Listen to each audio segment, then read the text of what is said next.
Suggestibility tests. The purpose of a suggestibility test is to ascertain whether the client falls under an analytical or non-analytical classification. It is recommended that you administer at least 2 of the suggestibility tests to your client. As a result of the suggestibility tests, if your client followed your instructions and reacted easily and quickly to the test, you would then use a non-analytical approach in their session. If your client reacted very slowly or had difficulty responding to your suggestions, they would most likely fall into an analytical classification, and you should adjust your session accordingly. Arm rising and falling. This is a very effective test that I use for almost all of my clients.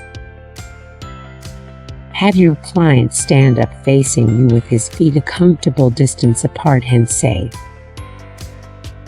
"Now go ahead and close your eyes and extend both your arms out in front of you, and with your right hand make a fist with your thumb pointing upwards, and with your left hand extend your fingers outward with your palm facing upwards." Now use your imagination and imagine that in your right hand you are holding the strings connected to a group of 15. Big 25-inch colorful helium balloons. As you know, helium is a gas that rises, and you can feel them pulling your right and arm upwards, so light and weightless as you feel them pulling your right arm up, and on top of your left hand I am placing 5 very large heavy encyclopedias. You can feel the weight of the encyclopedias pulling your left hand down, down, down. You might even feel some discomfort in your upper arm weight of the encyclopedias as they pull your arm down. Right arm up, left arm down, down, down. In just one moment, I'm going to drop another heavy encyclopedia on top of the pile you already have on your left hand on the count of 3. 1, 2, and 3. As you say 3, snap your fingers at the same time. Now open your eyes and look at your arms. For the results on this test, if their arms responded to what you said and moved a little to a lot, then they are not analytical. Depending on the severity of how much their arms move would constitute how much or how little non-analytical they are on the scale. If their arms moved very little to not at all, then that would show that they are analytical. And again, if their arms move the opposite direction, then they are either resisting you or have some kind of fear or issue. You'll need to discuss with them. Body sway on ground. This one is best done with multiple clients at the same time.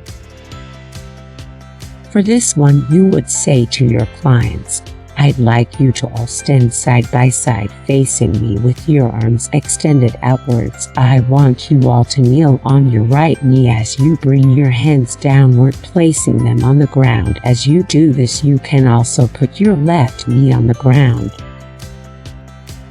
Now everyone sway your body back and forth and say moo." Pause for a moment and then say, "There is absolutely no reason for this. I just wanted to see if you would do it." This can be used many times as an icebreaker at the beginning of a talk or a show, especially with a younger group such as high school or college students. Hand clasp authoritative.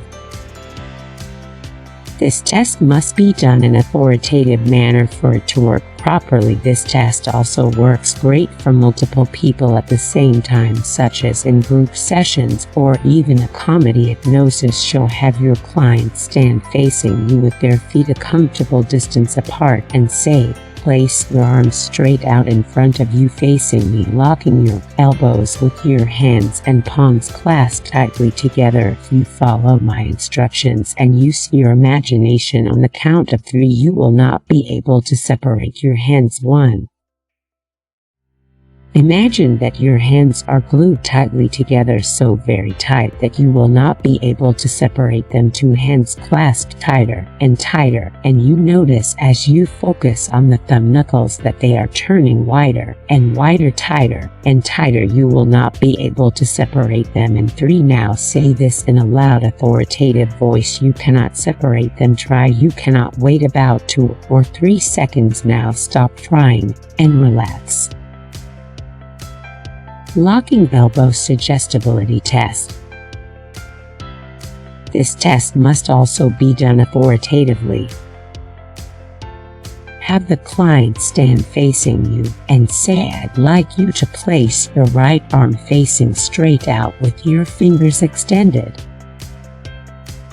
On the count of 3, if you follow my instructions and use your imagination, you will not be able to bend your arm at the elbow. 1. Concentrate on your arm as a solid steel rod from your shoulder all the way to your fingertips, locking your elbow. It will not bend. 2. From your shoulder to your fingertips, one solid piece of steel. It's as if it's not even part of your body anymore. A solid steel rod. You cannot bend it. And 3. Say this in a loud, authoritative voice. Go ahead and try. You cannot bend it. You cannot bend it, and stop trying. Magnetic fingers attracting. I'd like you to place both your hands in front of you with your index fingers of each hand pointing towards each other, approximately 10 inches apart. Concentrate on the space in between your fingers.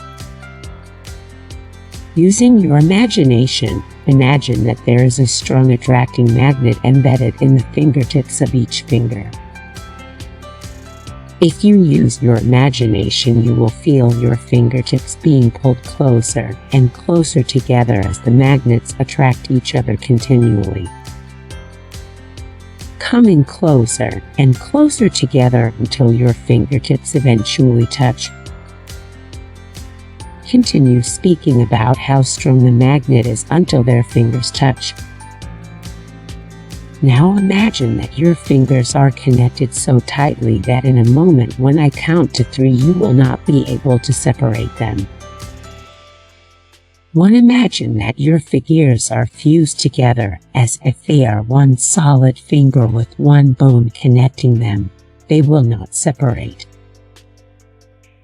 2. They have so tightly fused together that you will not be able to separate them. State the next sentence authoritatively. 3. You cannot separate them.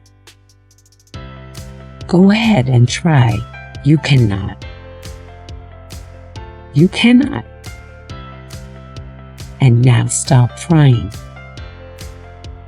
The Golden Suggestibility Test. With eyes closed, put your right arm out straight in front of you and imagine that you are holding a golden egg the size of a small candy egg in a fist with your fingers facing the floor. You will begin to notice that the golden egg seems to have its own energy for it, growing slowly and getting warmer. As it grows, it becomes heavier and heavier and warmer until it warms your whole hand. It's growing heavier and warmer and heavier. You want to hold on to this egg that has grown now to the size of a small chicken egg, but it is pushing its weight and heat against your fingertips.